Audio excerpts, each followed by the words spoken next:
Welcome to Future Left Podcast. I'm Adam Simpson, and I'm here with Casey Rogers as always. Casey, how are you doing today? Doing good, man. Super. You doing all right? Yeah, I'm fine.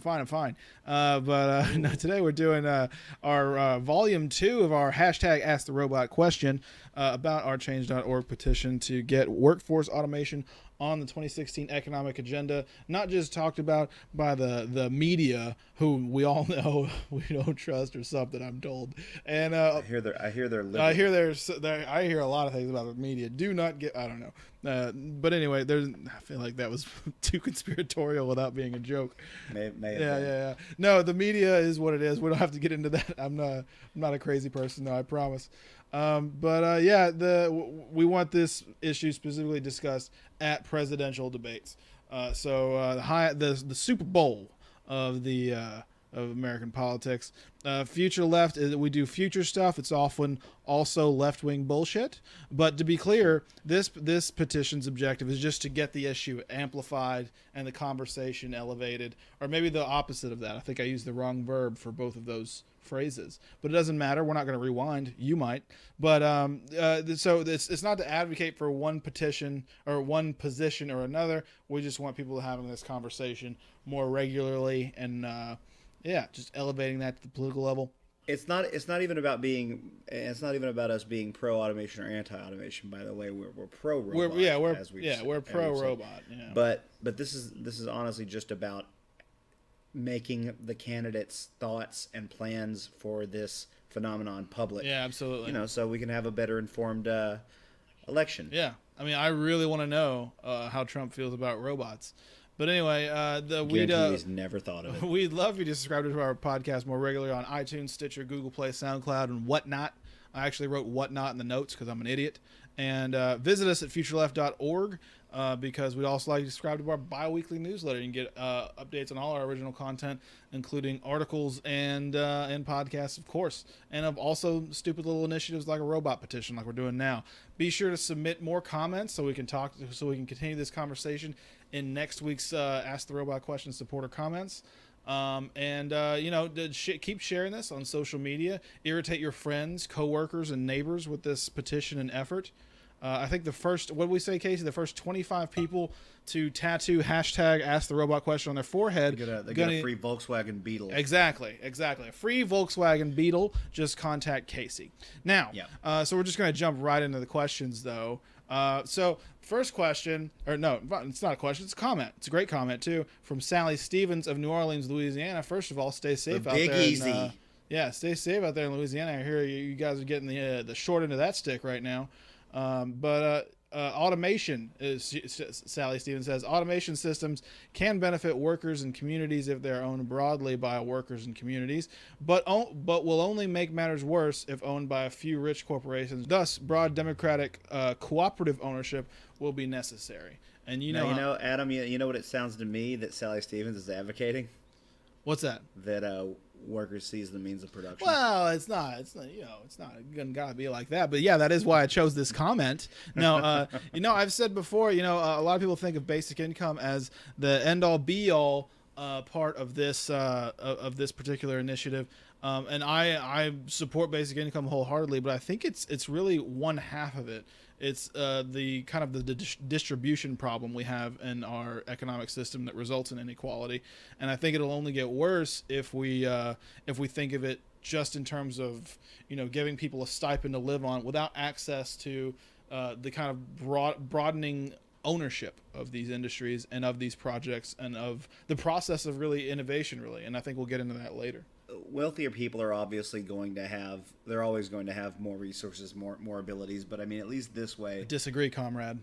What I'm saying is, at least this way, if the people making the company happen also own the stuff, then that's this is often how I think of cooperatives, because if you think about, a lot of people say that trade is a very similar model to what automation could do to our economy. By trade, basically, it does make products cheaper, which is good for people because it expands their purchasing power, but it also might mean they get a lesser paying job or a different job. They get displaced from their current career path, perhaps. when like a factory job goes overseas, for instance. But if you have a cooperative ownership, if you decide to offshore part of your supply chain, you're doing that as a group and you're making that decision collectively. And if you're a co-owner, right, you're still sharing in the dividend of that project. And I think the same is true of automation. Rather than just having the workers be subject to the whims of the executives. Exactly. Like I can't impress upon that enough. And I'm pretty sure that this is the same person that I interacted with on Twitter from the Future Left account, who highly recommended, and I second this, some of the work the Next System Project is doing. They recently published a piece by Richard Wolff about Democrat or worker. What is the acronym he likes? Worker self-directed enterprises. And then there was another. There's actually 3 reports, but we're only highlighting 2 of them because I only wrote 2 of them down. But there's another one about building community wealth, or democratizing community wealth, by Ed Whitfield, is the one that Sally recommended specifically. I think I've got that right. But moving on, Casey, I'll let you jump into the next one. I think this was your favorite. Sure, we got this one by Frank English from Gainesville, Florida. And he says, because the Terminator is becoming reality, and I want to know what you would do to help the American people through an eventual robot apocalypse. Hashtag dicks out for Harambe. That's the word of the day. No, it's not the word of the day. Yeah. No, I'm always thrilled to mention Harambe on the podcast. But yeah. I've only heard of this dicks out for Harambe thing within the last couple of days. That is embarrassing. Yeah, I'm not with it, like the kids say. Yeah, no. Obviously, we appreciate Frank's support because he signed the petition and commented, and he's having fun with it. Well, I'm fine with that. I don't think he actually means for us to address the threat of robot murder, but maybe one day we'll have to get into that. I don't know. I mean, I'm a little afraid. Yeah, is similar to murder. It was called a poop-pocalypse. A Roomba. An automated little vacuum cleaner. It ran over someone's, a dog poo, or maybe a baby poo, maybe a human poo. I don't know what kind of lifestyle these people lead. And it just drug this poop all around the house. Oh, this house was for real poop positive. But and it was called Poop-pocalypse. It's similar to the robot apocalypse. That's pretty funny. It's pretty funny. I'm glad it didn't happen to me, I gotta say. That's what you get for being able to afford a Roomba, comrade. Yeah, exactly. I don't own a Roomba, but if I did, I'm certain it would be better behaved. Expensive. Yeah. You'd train it better than that. Yeah, I would. I'd hit it with a newspaper if it ever tried that. Anyway, the next set of comments just about the future. All right, so James Young, Harrisburg, Pennsylvania, supporting the petition because this is a crucial question concerning the near and mid-range future. I think that's very true. And then Aaron Anderson in Nashville, Tennessee, I believe the future pivots on how we respond to automation over the next few years. We can allow the benefits to funnel to the top, or we can share the increased wealth of resources and free time. And I think that's very similar to what Sally's comment was about. Right. Yeah. Except it has a little post-labor thing going on there. It sort of. I don't know that there was. Well, when he says, free time. I mean, I don't know if it's explicit. If Aaron is like a crazy post-capitalist. Well, but post-scarcity. Those are the sentiments, though. Yeah, because a lot of people think like maybe we just have a shorter work week and that's how we tackle this issue. I'm not convinced that that's enough. But and regarding James's comment, this being a question in the near and mid-range future, I think this is something I've kind of come across in trying to get support, and you've noticed the comments we've gotten on social media, Casey. Yeah. Some people are kind of like, for various different reasons, I guess, opposed to the idea of talking about it. Like they're like robots aren't going to take jobs. If they take jobs, they're going to make jobs. We'll talk about that. Yeah, it's weird because I don't think these are people that would say they have a problem with even asking the question. But it seems like they really do. Like it and I think it's because they're sort of imagining that we're coming from some sort of.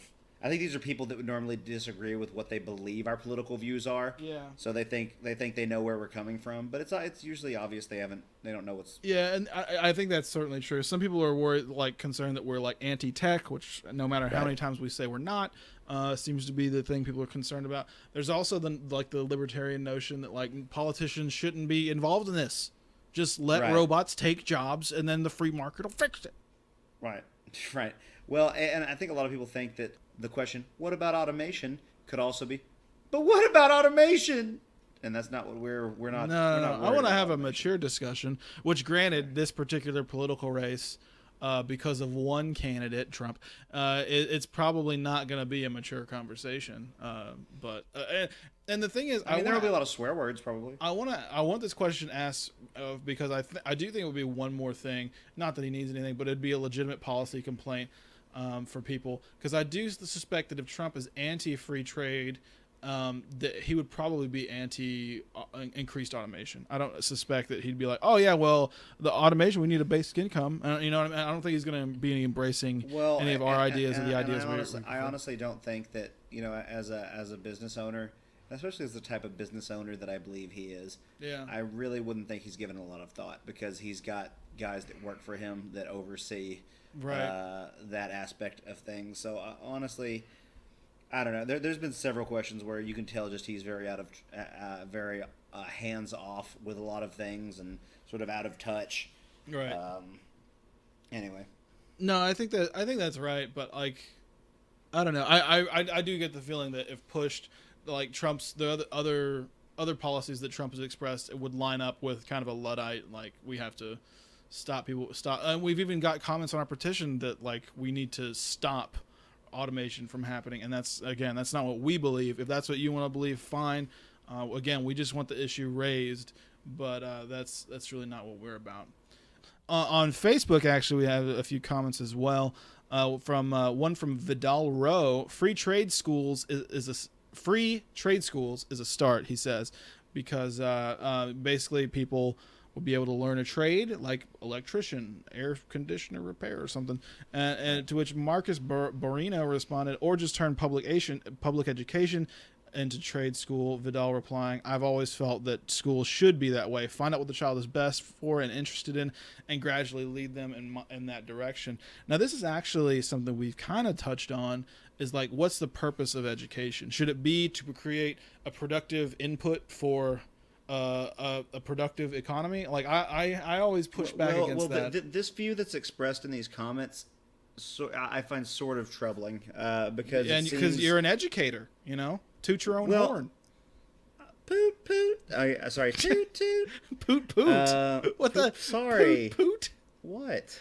That's I can't help the sounds that come That out. has nothing to do. No, but these things just sort of assume that a person's life should really be about work, or that seems to be what it implies to me, that schools need to be about making workers out of people. Yeah.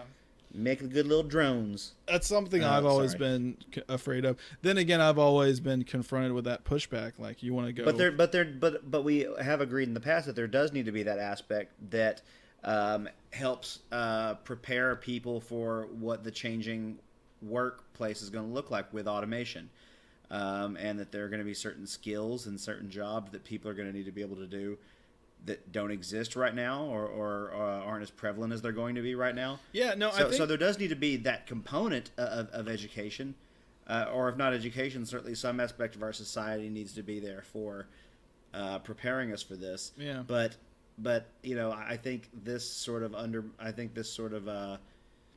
these comments sort of play down the value of education as a good in and of itself. The value of knowledge. The value of knowledge. And it just work. Just shut up and work, and then die, and then. No, I mean that was my immediate reaction to it. I actually replied to them on Facebook from the Future Left account, which I probably shouldn't have done. But no, I kind of we had a good conversation. I think good exchange. But I think of Atlas Shrugged when I think of a dystopian future where people are sort of cogs, and where they're defined by this necessity of work. Well, and she's supposed to be very strict, a very strict individualist. But like it often seems a lot like I don't know. Yeah, and and we're gonna conclude not long from now. But the other main thing I wanted to point out is it has a little bit to do with a few articles that were in the Washington Post this week. One of them being by David Ignatius about automation, and I don't have that one up in front of me, so I can't tell you the title, but it'll be in the description here. But the reply from Stephen Perlstein was called "Workers Don't Fear the Robot Revolution." Workers, comma, don't fear the robot revolution. Just to be clear, he kind of tried to make the case for like trickle down robot economics, and he even says at one point, Robonomics? that's actually the name of a blog by Colin Lewis, who's a good man. And we'll more on that next week probably. But anyway, I realize Stephen Perlstein in the article says, I realize such trickle down economics has gotten a bad name in some circles, but there is some truth to it. But he does lay out this kind of concept that like basically. Let me just read this off for you. Not all the benefit from increased productivity is captured by consumers in the form of lower prices, which he says that automation will produce, which I agree with. Some is captured by the workers who remain, who can now command higher wages because of the extra skills they have acquired. The rest of the benefit goes to company shareholders in the form of increased profit. Let's not forget all those new high-paying jobs associated with designing and manufacturing and marketing all that job-destroying technology. With their higher incomes, all of these people, the remaining workers, shareholders, technology producers, will buy more goods and services of all sorts, increasing the demand for the workers who produce them. That's just your basic trickle down economics. But even when he tries, hail the market. I know. Even when he tries to realize this, he says, "quote The winners from job destroying technology will hire more gardeners, housekeepers, and daycare workers." Yeah. And he acknowledges it's a little elitist there after a while. Yeah, exactly. I was like, this isn't good. I don't know, but they create more demeaning jobs. They create more jobs where you're literally a servant for someone else. And again, like we're a bunch of dirty lefties, so we have a problem with this. But this is kind of, I guess, the free market version of like let the robots be robots, you know. But I feel like this is the definition of you know how someone says don't worry and then explains to you something and then you're like, yeah, that's the reason I'm worried. This is exactly what happened here. Is that I worry that this is going to like further you'll die someday. Further divide people by class and by income and make society. Well, it's that philosophy again that let the market operate. It's the way it's designed. Everything will be good. The rich people, they'll put more money into the economy, and keep the social stratification going. And you know, it just seems like this person's saying, listen, it's good that rich people are on the top. Throwing their scraps to all the little people. And just to conclude, I think this will kind of tie a lot of the themes this week together, except of course for Dick's out for Harambe. And by the way, Dick's out for Harambe. Yeah, by the way. But anyway, no, the Nick Bostrom, who's like he's the director of some futurist thing that, you know, I didn't prepare to make this comment, so we're just kind of winging it. But Nick Bostrom, so it's accidentally sounding dismissive, but no, it's sounding dismissive, but he's a really bright guy. I have his book called Superintelligence about artificial intelligence, which is really good. But he also has a piece that's freely available online. Again, I'll find it and put it in the description. That kind of talks about how wasteful, in terms of, if you want to put it in such terms, human capital, how we're wasting people's entire lives and their potential because we haven't achieved some of the benefits that technology can give us. And frankly, I don't think that he makes a post-capitalist argument in the article, not from what I remember. It's been a while, actually. But, you know, giving us this abundance, and that I really think technology could give us, obviously not tomorrow, not within the next 4 or 8 years like the petition is talking about, but the promise of this is that we all have access to equal opportunity to where we don't have to be fucking gardeners. What I always think of with this sort of thing is I think of Good Will Hunting. How this guy was a janitor at a college, but he was actually a brilliant math genius. Yeah, remember when he burned that guy with that apples joke? Yeah, he was so smart. But, yeah, he was blue collar, but he was like smart. It was weird. Yeah. But yeah, no, I mean that's one thing that I'm concerned about with a lot of this stuff, is that we have to address the fundamental fact that we don't have a society where we have equal access to opportunity. And we're used to thinking, when we think of letting people operate at their full potential, we're so used to thinking of that in terms of the job that they're, like them having a career that it's all about making people function in the market. Like that's seen as the ultimate height in our culture of human, is like how how good you're able to do professionally. Yeah. Like, are you contributing? And it's not a lot of people wanting their kids to be artists and musicians and Yeah, and things it that most goes of us back would to agree like are good for society. But the comments we had about from Facebook about the kind of education system and what it means for jobs. Like, I don't know Right. that Einstein became the Einstein we all recognize by name because he was like, I'm gonna make a boatload of money, and he didn't talk like that. You know, For the you know what record, that's a you know what terrible the Einstein sexy- impression. Hey, I'm gonna go into science. Like, in fact, I don't know a lot of. I honestly don't know a lot of scientists. Like that's one. Science is a good model where that's something that normally people go into because they want to do science. Yeah. It's usually not seen as sexy or like I'm gonna make a ton of money. It's but I mean, people aren't able to do that these days but you can make a living in it. It's fairly stable, but it's when it comes to things like the arts and the humanities, things that enrich our culture, like the study of history, scholarship, things like that. And you know, a lot of people, I'll tell them what I majored in college, and they'll be like, "Ooh, God, there's no one there to guide you." Yeah. And I was like, I did what I wanted to do. Yeah, no, I don't know. That in itself is a fascinating issue. I think we've actually even spent a little more time on this particular update than we meant to, but I think we'll conclude. But send us more comments. Keep sharing this. I want to keep this conversation going. Be on the lookout next week because we have been sending out questions to some really smart cookies and people that think about this stuff more often than we do, and we'll be publishing their comments next week. And that'll hopefully drive this conversation further. We hope to have a whole podcast episode about the answer to those questions, hopefully with some guests, but we're not prepared to announce when that's going to be yet. But we are definitely looking forward to continue this conversation. Help us do so by liking, sharing, subscribing. Again, the forehead tattoo. It's a Volkswagen. It's one of the. No. Volkswagen people, it's an icon. It's the people's car, comrades. And don't forget to visit our Patreon page if you care to. Yeah, we're really bad about trying to make dirty, money. wealthy people, and you want to. If you think at the end of the month you might have $1 left over that you want to send us, it would be very kind of you to send it to us via Patreon. That would be very nice. And if we get like 10,000 people like you, then we'll just retire. That's like some amount of dollars I can't even imagine. I can't even do math. But anyway, visit us at futureleft.org. You can, if you have any comments, you can leave them on our change.org petition, leave them on Facebook, send it to us on Twitter, email me at adam@futureleft.org. We'll get Casey's email set up eventually. It's just not a priority though. But anyway, I'm Adam Simpson here with my good buddy Casey Rogers. Say bye, Casey. Bye, everybody. We'll see you next time.